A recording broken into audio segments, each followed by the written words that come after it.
Hi, Carl. Thanks for coming in. Oh, thanks. It's my pleasure. Yeah, we're going to talk about Kyle today, right? Is that correct? Yes, exactly. And you're his educational assistant. Yeah. Okay. I'm just going to ask you some basic questions, and hopefully you can answer them to the best of your knowledge. For sure. Yeah, we'll go from there. So, okay. What behaviors is Kyle engaging in? Well, our main concern really is his hitting. Oh, yeah? Yeah. Okay, and how does he hit himself? Well, it's usually just pretty hard punches to the side of his head. Okay. And he doesn't do it very, very often, but when he does, it can be pretty severe.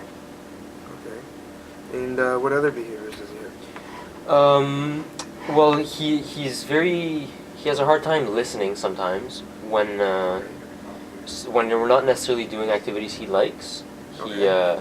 He becomes kind of agitated and just totally ignores you, really, just walks away, and it disrupts the whole group. Okay. And does he have any other behaviors?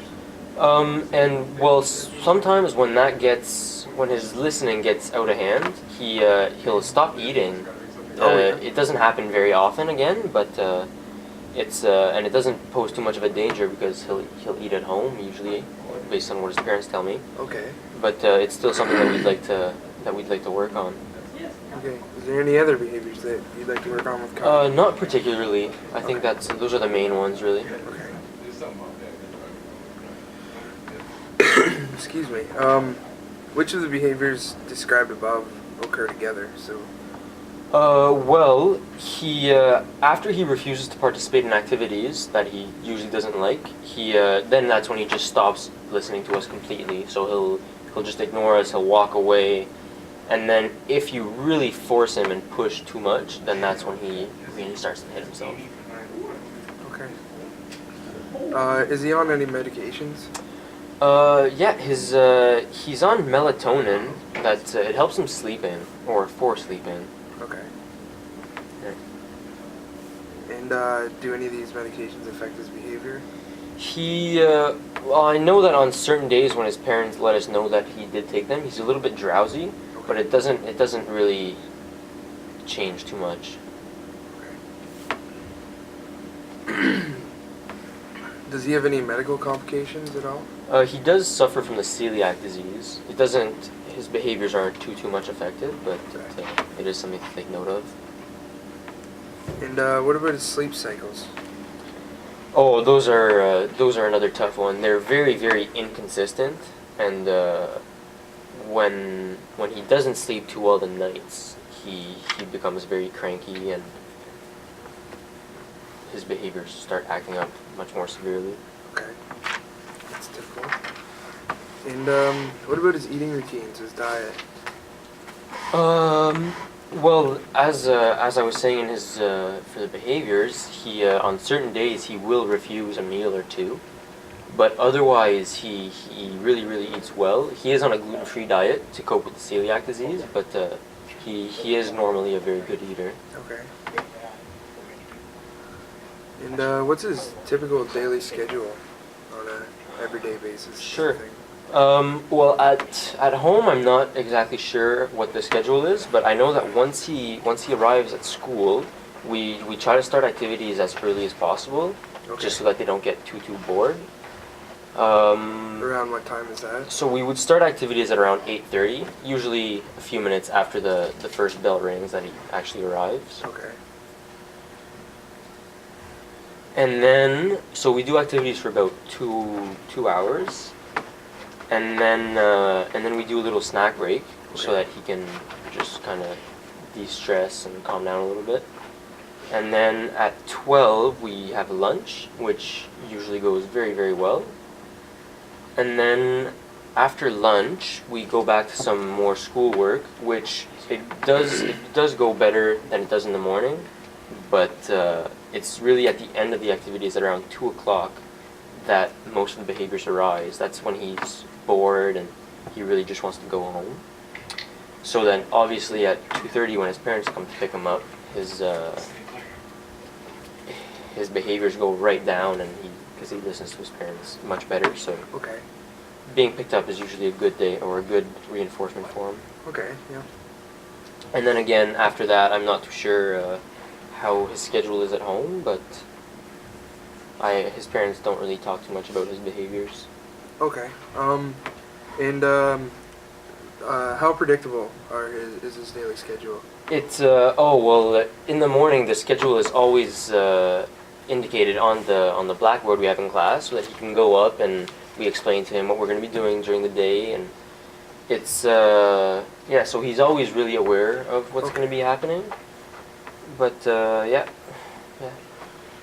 Okay. And what, like, as far as choices, which choices does he get to make during the day? Like, does he get to decide what he eats? Oh yeah, his I know that at home when his mom is making his lunch in the morning, he does decide what kind of snacks he will get. Not lunch, not necessarily, but his parents are usually good judges of what he likes to eat. What about as far as activities or anything else? Yeah, so again, activities are pre-planned, so he does know what's gonna happen, But and he doesn't get to choose them? he sometimes he decides he can choose more the rewards that he gets, so that if he does complete an activity properly, then we let him decide what kind of toy or Okay. game he would like to play. Reinforcement. Exactly. Okay, as far as the time of day and settings, which time, well, let's start with time of day. When is he most likely to engage in these behaviors? Usually after 12 o'clock, so when we're doing while we're doing activities. Okay. And what time of day is he least likely? Oh, I'm assuming any time at home, because it's really, I think it's only at school that we have these types of behaviors. Okay. And as far as settings, like, where are these behaviors most likely? In the classroom, and sometimes if we're taking them for a walk and we suggest something he doesn't want, then it can happen, but it's mostly in the classroom. Okay. And where are they least likely to occur? Oh, at home for At sure. home Yeah. again. As far as social control, who are the behaviors more likely to happen around? It's, well, during the day he's with myself and my team, so I would say mostly with educational assistants. Okay. And it sounds like least likely at home, Yeah, exactly. around his parents. Exactly. Yeah. So, like, what activities produce this behavior? Well, he really doesn't like writing or more mathematical activities. Okay. If we do like word pairing or like counting, math, that kind of stuff, that's when his behaviors arise. Okay. And least likely. Usually during lunch or free time, because then that's when he can do pretty much what he likes to do. So Yeah, he has a choice. Okay. exactly.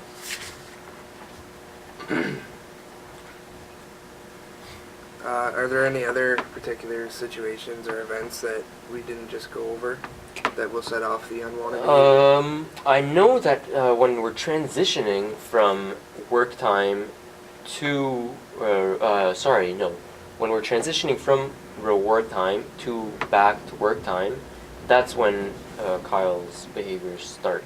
Okay. And what is one thing that you could do to make the behavior occur?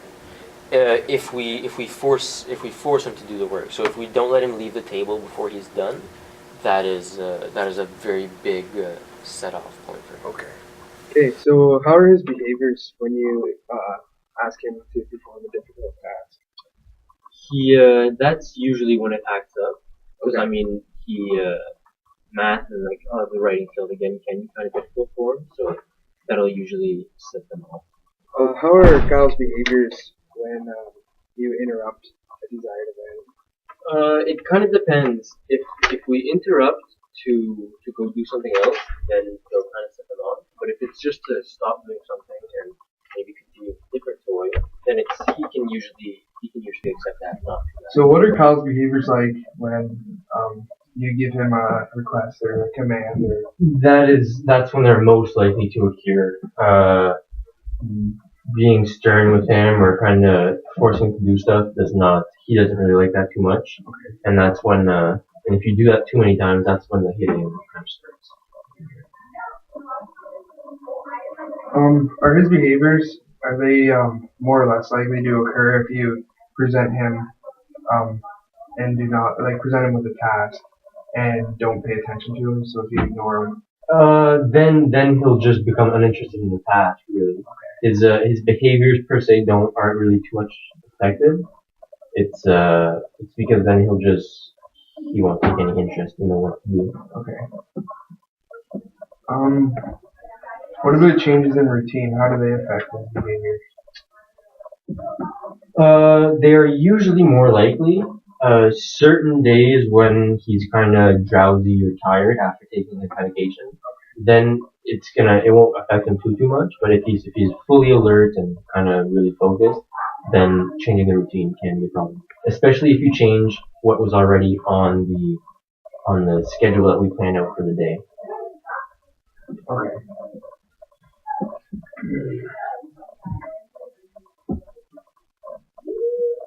What about when someone's presented that Kyle enjoys and he can't have it?